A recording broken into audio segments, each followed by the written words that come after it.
예, 시청자 여러분 한 주 동안 잘 지내셨죠? 신유리입니다. 이해랍니다. 그 정치에선 말입니다. 네. 일반적으로 뭐 잡음이 있고 뭐 막 시끄러워도 최소한도 관심을 끌면 관심이 지지율로 연관될 가능성이 굉장히 높아집니다. 네. 뒤집어서 얘기한다면 관심이 없으면 지지율이 올라갈 가능성이 그리 높지 않게 된다는 거죠. 그래서 정치에서는 잡음을 하던 뭐를 하던 관심을 이끌려고 노력을 많이 하는데, 우리가 지난번에 민주당의 전당대회 한번 기억해보면 금방 아실 수 있을 겁니다. 어대명이라는 이름으로 이재명 당시 후보가 압도적인 우위를 점하고 있으니까 관심이 안 갔잖아요. 바로 이런 것들. 근데 요새 사실 국민의힘의 뭐 정당 지지율을 떠나가지고 관심이 폭발적으로 증가하고 있는 것은 사실입니다. 바로 전당대회인데요. 오늘은 바로 그 전당대회 그 핵이라고 얘기할 수 있는 분들 한번 모셨죠? 많은 역할을 하고 계신 것 같아요. 예. 이준석 국민의힘 전 대표와 함께하도록 하겠습니다. 안녕하십니까? 네, 어서 오십시오. 예. 예.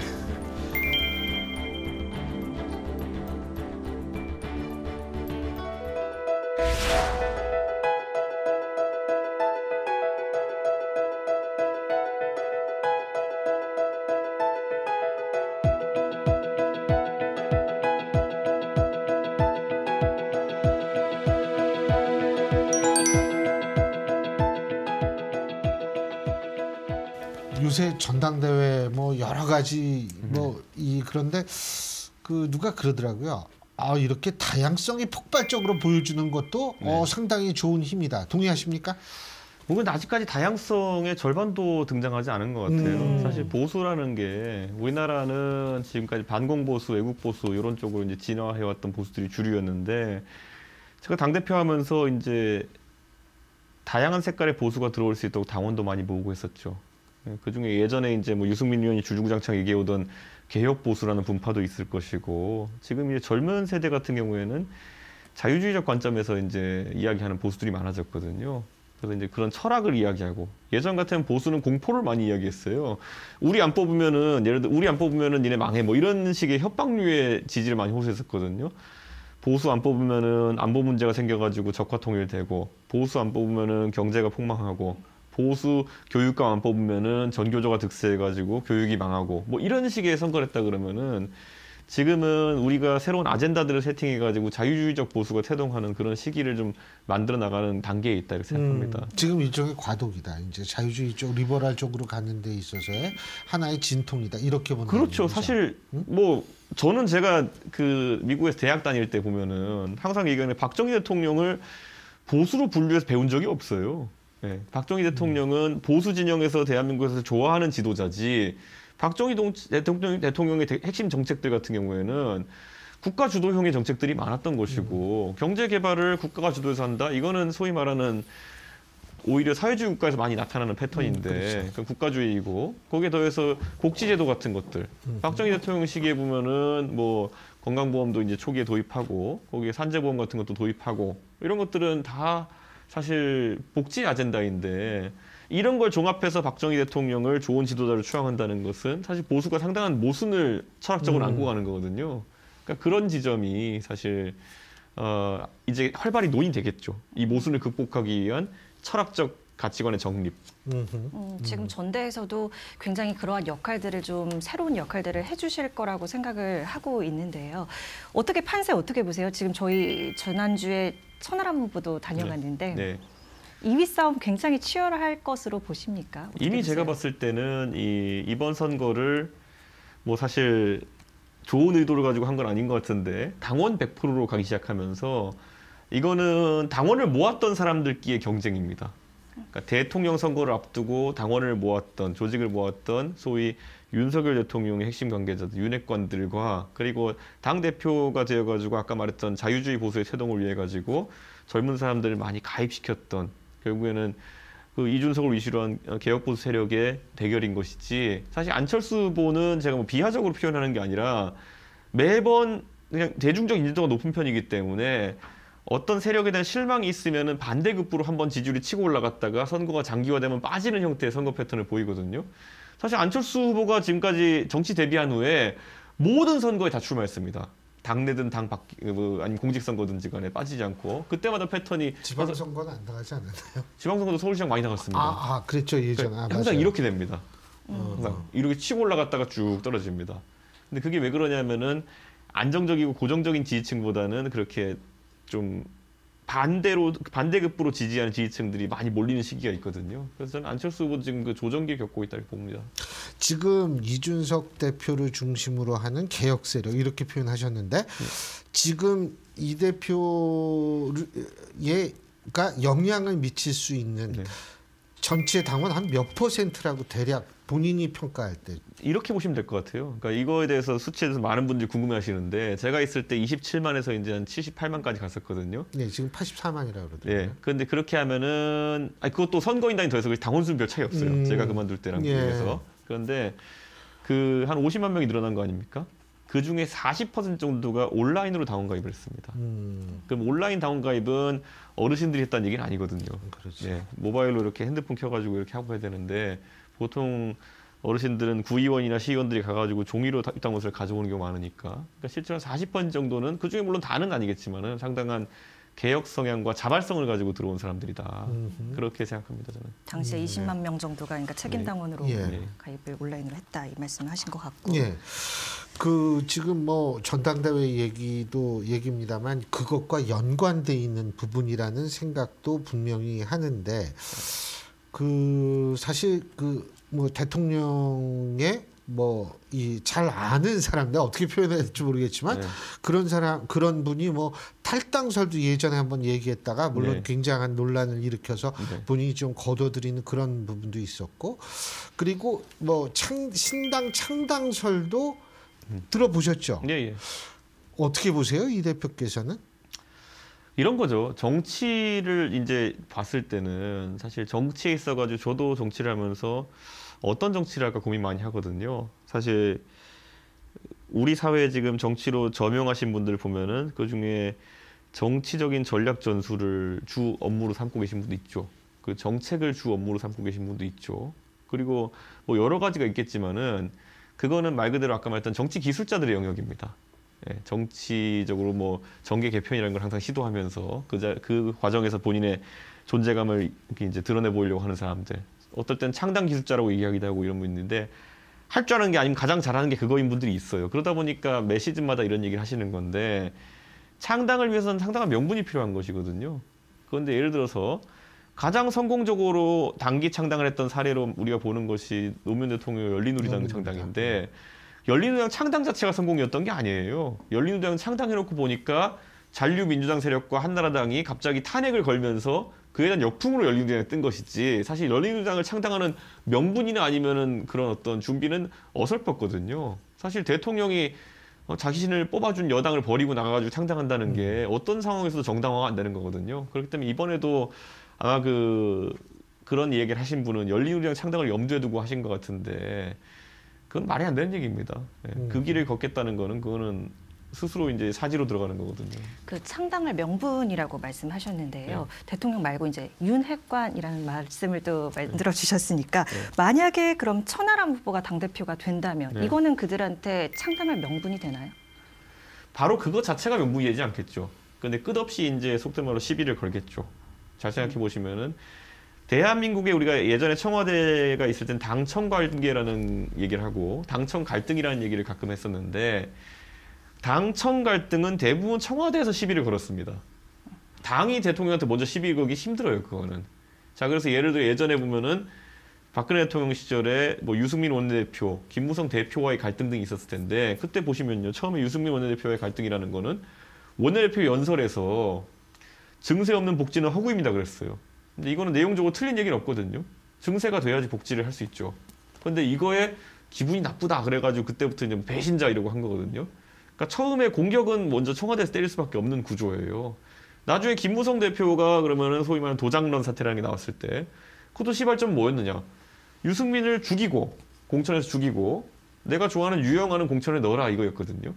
이거에 대해 가지고 김무성 대표는 본인이 당을 책임진 대표로서 이렇게 하면 총선 지는데 받을 수가 없잖아요. 그러니까 그때 갈등이 생긴 거거든요. 그 모든 상황에서 그런 어떤 시비는 보통 청와대 쪽에서 걸었었다. 이번에도 그러면은 만약에 그런 일이 발생한다고 하면은 보통 이렇게 됩니다. 어려운 과제를 줘요, 당에다가. 네. 아마 가장 대표적인 게 제 생각에는 예를 들어 천하람 후보나 안철수 후보 같은 사람이 됐는데 마음에 안 든다. 그러면은 니네가 당선됐기 때문에 내가 이렇게 뭐 싫어 이런 게 아니라 이런 걸 줄 거예요. 뭐냐면 그 개혁 과제라고 이름 붙여가지고 4글자 붙여가지고 연금 개혁하자 뭐 이래요. 근데 연금 개혁이라는 게 사실 하면 욕 먹는 거거든요. 근데 이상한 원한을 하나 줄 겁니다. 예를 들어 더 내고 덜 받는 걸 텐데 엄청 더 내고 엄청 덜 받는 원한 같은 걸 줄 겁니다. 그럼 당에다가 이걸 하러 갈 거예요. 근데 못 할 거 아니에요, 보면은. 상당히 민주당이 당연히 반대할 것이고 국민들한테도 훨씬 더 내고 훨씬 덜 받는 구조를 어떻게 설명하겠습니까? 근데 만약 그거를 못 해가지고 타협을 하거나 그러면은 민주당에 야합했다. 이렇게 대통령실에서 우리를 공격할 거고요. 그리고 안 되면 국민들한테 이렇게 얘기할 겁니다. 대통령이 자기를 지지하는 강성 보수층에게 제가 뭔가 개혁을 해보려고 그랬는데 여의도의 정치권에서 야합을 해가지고 못하겠습니다. 국민 여러분 저를 지켜주십시오. 이러면서 정치적 행보를 할 수 있겠죠. 그러니까 만약에 그런 시나리오가 가동된다면은 무조건 무리한 요구를 할 겁니다. 대통령실에서. 그 단계가 앞설 겁니다. 근데 이제 또 하나는 지금 언론에 나오는 걸 보면 네. 신문에서 그런 이 논설을 봤는데 지금 대통령실과 그리고 내각에서 상당수의 인사들이 출마를 하려고 준비하고 있다라는 얘기가 있다. 네. 뭐 그게 사실인지 아닌지 우리는 확인할 수는 없겠지만 만일 그걸 사실이라고 생각한다면 그 현상에 대해서 어떤 의견을 갖고 계십니까? 사실 이건 윤석열 정부만의 특징은 아닙니다. 총선 때가 되면은 청와대 뭐 선임 행정관급 이상들은 전부 다 엉덩이가 들썩들썩하고 자기가 말은 안 해도 안 내보내주나 이런 생각을 하게 될 겁니다. 다들. 그리고 뭐 차관급도 마찬가지고요. 근데 여기에 있어가지고 결국 힘이 되는 것은 그걸 관철시킬 인기와 능력이 대통령에게 있는가거든요. 예전에는 대통령이 사실 총재로서 당을 장악하고 누굴 영입해서 서울에 내보내도 예를 들어 김대중 대통령이나 김영삼 대통령 같은 경우에는 누군가를 당선시킬 힘이 있었죠. 동네 가서 생판 모르는 사람도 김영삼, 김대중 정도의 지도자가 인정해준 사람이면 한번 믿고 뽑아보자가 되는 거예요. 지금 그게 되겠냐는 거죠. 지금 예를 들어 수도권에다가 윤석열 대통령이 내가 믿고 쓰던 뭐 청와대 용산에 무슨 뭐 비서관입니다. 뽑아주십시오 했을 때 먹히겠냐는 거죠. 안 되죠. 그럼 오히려 이제 어떤 상황이 발생하냐 그러면은 영남에 이제 가려는 사람들이 아마 줄을 이을 겁니다. 영남에 이제 그 대통령의 인기가 없어도 당선될 수 있는 지역구를 노리는 사람이 많아질 텐데 그러면 난장판인 게 뭐냐면요. 보수 정당의 그런 어떤 낙하산 공천이라는 거는 예전에는 잘 먹혔던 게 뭐냐면 예전에는 보수 정당이 율사 정당이라고 이름 붙여진 적도 있었고 뭐 변호사, 교수, 그다음에 뭐 이렇게 했던 사람들이 많으니까 이 사람들의 특징이 뭐냐면은 정치를 아주 치열하게 달라들어가지고 준비해왔던 사람들도 아니기 때문에 초선하고 나서 공천 잘려도 큰 불만이 없어요. 내가 그냥 학교에 있다가 명만가락에서 영입돼가지고 어려움 없이 그냥 정치에 들어갔었기 때문에 내려놓는 것도 쉬워요. 내가 이거 정치 안 한다 그래서 먹고 살 일이 없겠냐 이렇게 생각하고 그냥 빠지거든요. 근데 문제는 뭐냐면 지금 21대 국회에서 우리 당의 초선들을 보면서 많은 분들이 궁금해해요. 저분들은 왜 그렇게 정치에 대해 가지고 적극적으로 무리지어 행동하지? 예를 들어서 초선 의원이 50명 정도가 우르르 몰려가가지고 연판장으로 나경원 의원을 린치한다? 특이한 현상이거든요. 그게 왜 벌어지냐면요. 예를 들어 예전 같은 경우 율사 정당 아니면 교수들 정당이었을 때는요. 솔직히 주변에 보는 눈도 있고 그런데 내가 어떻게 그런데 우르르 몰려가서 사냐 이래가지고 이름 안 썼을 거예요. 근데 지금 뭐냐면 이분들 지금 대부분이 뭐냐면은 지방의원 출신 아니면 구청장 출신 이런 분들이 많아요. 어릴 때부터 20, 30대부터 정치하면서 착착착 올라온 분들이기 때문에 지금 50대 후반, 60대 초반 돼가지고 국회의원 초선을 한 거예요. 여기서 지금 내가 빠진다고 했을 때 다음 자리가 없어요. 원래 교수하던 사람이 학계로 돌아가면 되는 것이고 율사면 변호사 개업하면 되잖아요. 근데 이분들은 돌아갈 자리가 없어요. 그럼 이분들 대체하겠다고 누군가를 용산에 내려보냈을 때 이분들은 초강력 저항을 합니다. 극단적인 경우에 무소속 출마까지 할 수 있겠죠. 그거 왜 길이 없으니까. 그러니까 지금의 낙하산 공천이라는 거는 그 전과는 완전히 다를 겁니다. 그래서 아주 조직적인 저항들이 발생할 것이고. 그래서 이제 예를 들면 뭐 대통령실에 있었다라는 것만 가지고는 공천이 힘들다. 그렇죠. 그리고 영남 상황도 옛날과 달라진 게 뭐냐면은 TK는 좀 다를 수 있겠지만 부산 같은 지역 같은 경우, 부울경 같은 경우에는요. 누군가 내리 꽂았어요. 근데 예를 들어서 현직 의원인데 그 낙하산 공천에 반발해가지고 무소속 출마한다. 이랬을 때는 표 갈라져서 승리를 보장 못합니다. 민주당 의원이 될 수도 있어요. 심지어 어떤 경우에는 우리 당 의원이 민주당을 넘어가서 출마하면 될 수도 있어요. 그러면은 그런 경우에는 사실 내려꽂는 게 되게 힘들긴 합니다. 그게.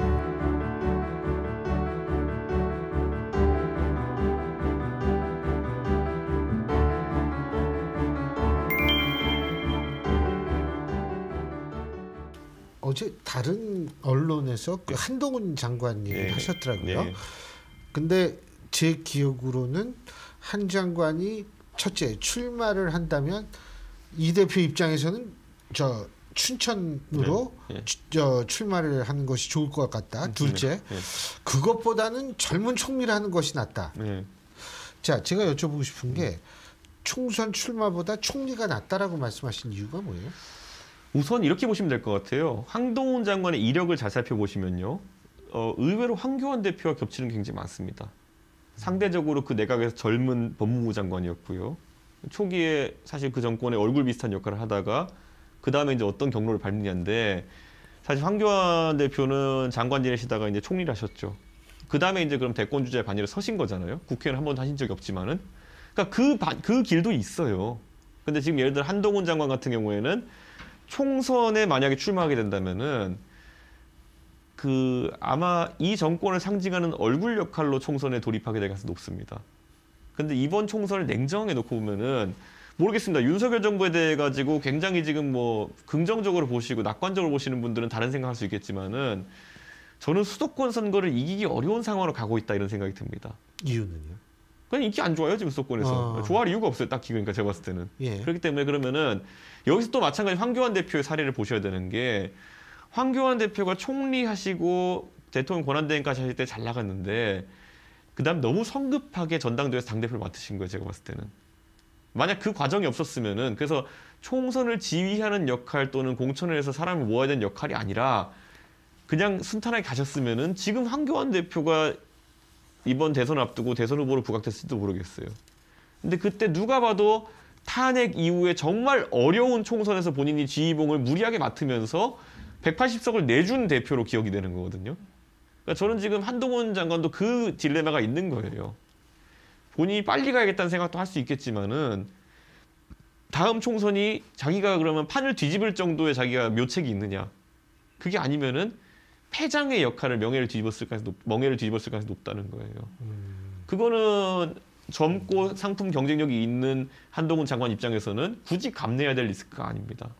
대한민국에서 선거 결과를 뒤집을 정도의 지도력을 보였던 그런 당대표는 많지 않습니다. 보통은 안 되는 선거에 멍해를 쥐고 물러나는 경우가 많았죠.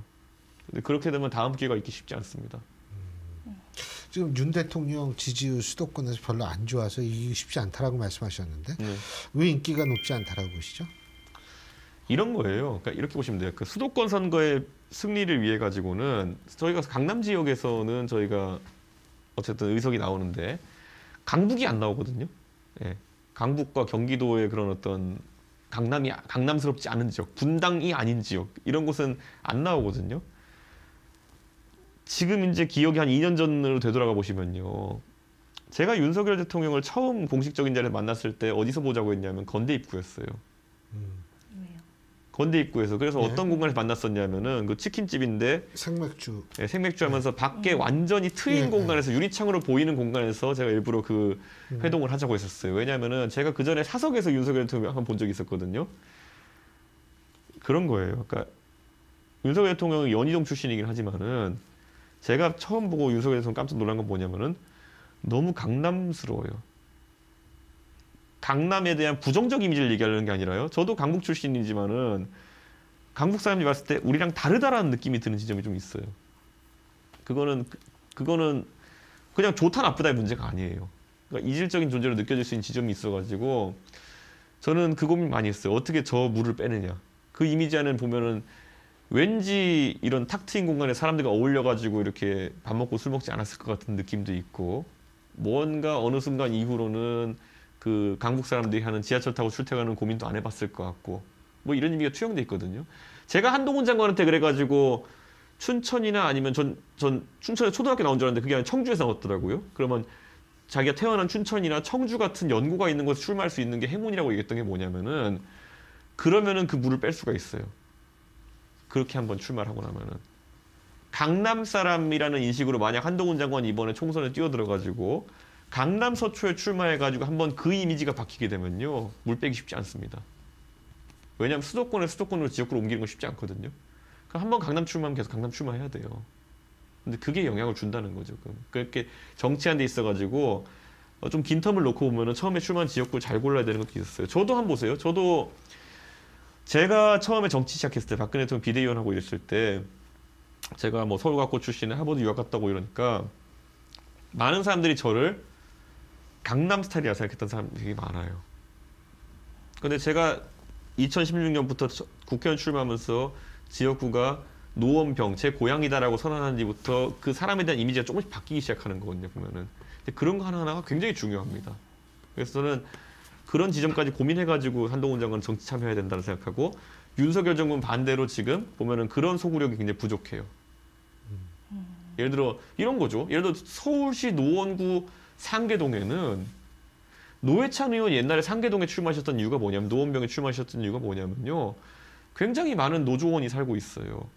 4호선 차량기지인 창동 차량기지가 거기 있기 때문에 서울지하철 예전에 서울지하철공사 지금 서울교통공사 임직원들이 굉장히 많이 살고 있어요. 그리고 그 외에 강북의 여러 밀집지들 보면은 뭐 공무원 아파트도 있고 이런 그런 사람들이 보기에는 지금 윤석열 정부가 말하는 입장이라든지 이런 것들은 호환이 안 돼요 보면은. 제가 예를 들어 예전 전장현에 대해서 얘기했을 때 우리는 장애인에 대해서 언급한 거 하나도 없어요. 전장현이라는 단체가 이렇게 행동해가지고 서울 강북 지역 시민들의 발을 묶는 것은 안 좋은 시위 방식이다라고 제가 얘기했었거든요. 이걸 구분시켜가지고 아주 세밀하게 이야기해야 되는 거예요. 장애인이 반대하는 게 아니라 장애인은 반대하고 말고 대상이 아니죠. 그거는 장애인이라는 하나의 그냥 군집이니까. 근데 이 장애인들로 구성된 단체 중에 하나가 이런 행동하는 것은 잘못됐다. 이런 얘기를 하는 것과 예를 들어 지금 보면요. 윤석열 정부가 예를 들어 노조에 대해서 내는 메시지를 보면요. 민주노총 중에 화물연대가 이런 방식으로 투쟁하는 것은 부적절하다 이런 게 아니라 요즘 윤석열 정부가 하는 거 보면요. 노조는 다 때려잡자로 가보는 것처럼 보여요. 근데 이게 이중적인 거거든요. 서울 강북 지역에 진짜 지하철 타고 출근하는 화이트 칼라 같은 경우에는 노조의 어쨌든 강성 행위에 대해서는 반대할 수 있겠지만 노조 자체는 어떤 노동자든지 향유해야 될 권리거든요. 근데 이런 것이 윤석열 정부의 메시지에서 지금 잘 드러나지가 않아요. 지금 보면은. 그러니까 저는 이런 것들이 사실 그러니까 지금 보세요. 윤석열 정부의 지지층을 갤럽이나 이런 데서 나오는 여론조사 구분을 보면요. 딱 어떻게 돼 있냐면요. 박근혜 정부와의 차이를 이제 제가 질적으로 이제 들여다보면은 박근혜 정부도 말기에 가면 30%에서 40% 초반대 지지율을 유지합니다. 근데 그때는 세대적으로는 어떤 게 있었냐면은 20, 30, 40대는 박근혜 정부에 대해서 싫어하고 50대부터 5, 60대, 70대는 박근혜 정부를 좋아하고 이거였어요. 50년생 그러니까 52년생이거든요. 박근혜 대통령이. 52년생부터 뭐 58 개띠랑 58년생 요 정도까지는 박근혜, 박지만 남매를 동년배로 생각해요. 그리고 동질성을 느끼고 그랬더니 거기서부터 지지층이 시작되거든요. 그때는 어떤 게 있었냐면 회사에 가도 부장님부터는 박근혜를 좋아해요. 근데 그 밑으로는 안 좋아해요. 근데 그렇게 되면 어떤 경향성이 생기냐면 하다못해 점심자리에서도 정치 얘기할 때 조심스러워요 서로. 근데 윤석열 정부의 특징은 뭐냐면요. 화이트 칼라가 다 돌아섰어요. 그렇기 때문에 60대부터 은퇴층부터 지지층이 시작돼요.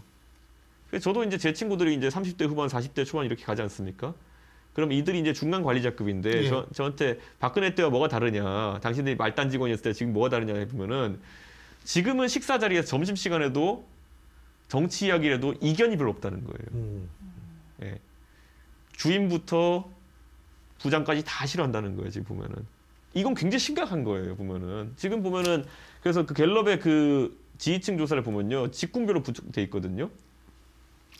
윤석열 정부 핵심 지지층은 가정주부 그리고 무직 은퇴자예요. 이게 굉장히 위험한 겁니다.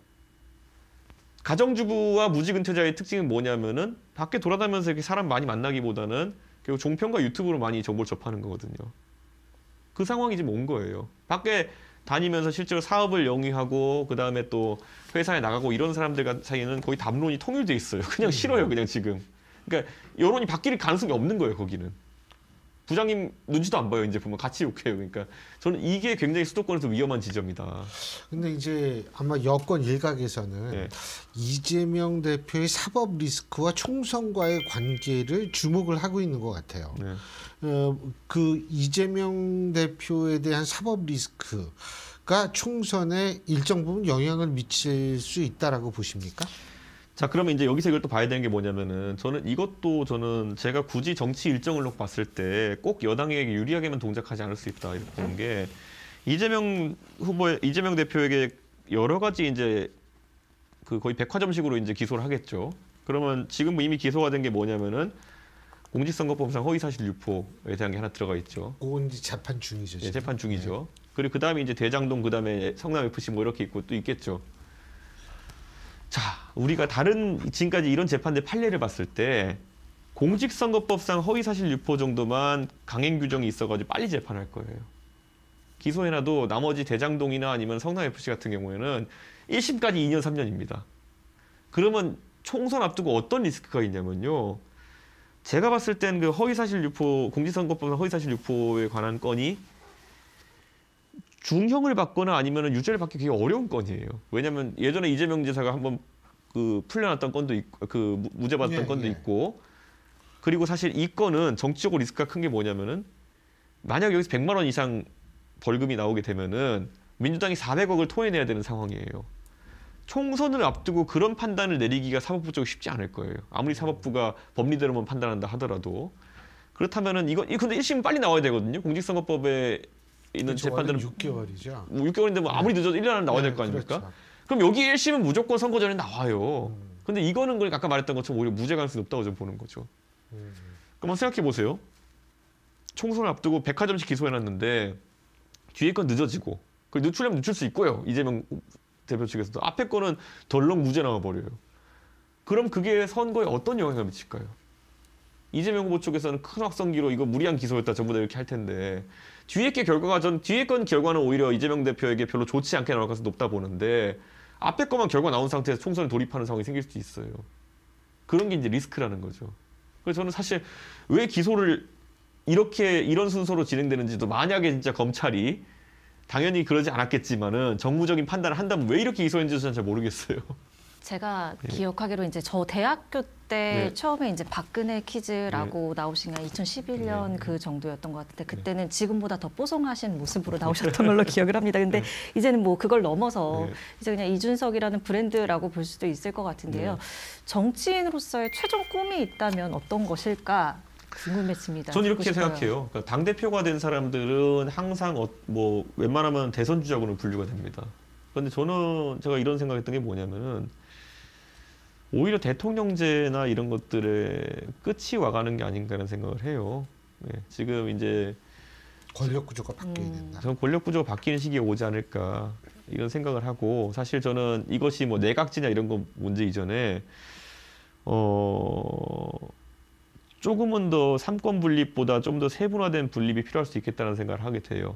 우리나라는 삼권 분립이 헌법에 있기 때문에 다 그게 당연하다 생각하고 많은 민주주의 국가들이 그걸 채택하고 있지만은 대만 같은 나라는 좀 달라요. 대만 같은 나라는 5권 분립을 하기도 해요. 우리로 따지면 입시에 해당하는 분은 분리할 수도 있고 교육과 입시에 해당하는 분리할 수도 있고 아니면 또 그 검찰이나 아니면 이런 수사 권력에 대한 걸 분리할 수도 있고. 네. 왜냐하면 저는 이제 한 명의 대통령이 모든 걸 통할하기에는 국가라는 시스템이 너무 거대해졌다는 생각을 해요. 그래서 저는 제가 만약에 큰 역할을 맡는다면은 저는 많은 것을 이제 민간으로 나눠줘야 될 시기가 아닌가라는 게 첫 번째 생각이고 두 번째는 국가가 가진 나머지 권력마저도 더 나눠야 되는 시기가 아닌가. 지금 보면 예를 들어 감사원 같은 경우에도 보면요. 수사나 이런 단계로 들어가기 전에 감사원이 제 역할만 한다 하더라도 행정부에 상당한 견제 역할을 할 수 있어요. 근데 지금 감사원장을 실질적으로 대통령이 임명하는 구조에서는 그게 안 되거든요. 그래서 뭐 교수님 잘 아시겠지만은 미국 같은 경우에는 의회가 감사원을 가지고 있어요. 근데 그게 엄청난 권력인 겁니다. 그게 보면은 지금 의회가 국정감사 해가지고 뭐 짧은 기간 또 이렇게 하는 것보다는 의회가 감사원을 사실상 통제하면서 감사원이 행정부를 견제하게 한다 그러면은 지금 행정부에서 벌어지는 무수한 직권남용이나 이런 문제가 사라질 수 있는 것이거든요. 저는 이런 구조에 대한 변화를 가져오는 게 사실 저뿐만 아니라 모든 정치인들의 소명이다. 예, 모든 정치인들이 집권하기 전까지는 권력 분점과 이런 걸 힘 빼는 걸 이야기하다가 집권하고 나면은 무슨 뭐 딴소리 하는 게 문제인데, 저는 그래서 아예 제가 그 단계에 가기 전까지라도 이런 걸 계속 이야기하면서 그 변화를 만들어내고 싶은 생각이에요. 알겠습니다. 뭐 제가 볼 때 이준석 대표께서는 일단은 네.